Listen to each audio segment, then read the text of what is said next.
Hey everybody, what is going on? I hope you guys are all doing well, and welcome to another tutorial video. In this video, I'll be explaining to you guys how you can upload HTML files as well as CSS files to your website through cPanel. So let's get right into it.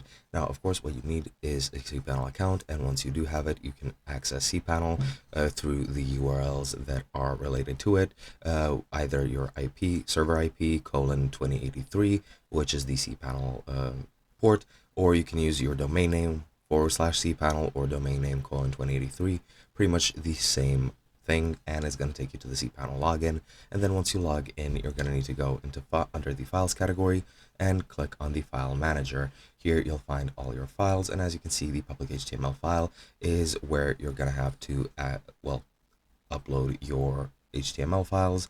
And of course, you will first need to publish the index HTML and any additional source files you want for this.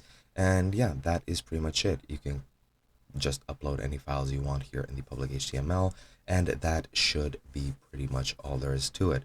You can click the link back to home customer public HTML after uploading anything, and you can find the uploaded files through your file manager, and you can edit them there as well. And that is basically it. Same works for HTML and CSS files, just the same. So you can use that file manager. You can also use an FTP or file transfer protocol if you want to. If you're using WordPress, you can use PHP Maya admin for this as well, as far as I'm aware. But yeah, that is pretty much it. Hope you guys enjoyed, and I'll be seeing you guys in another video.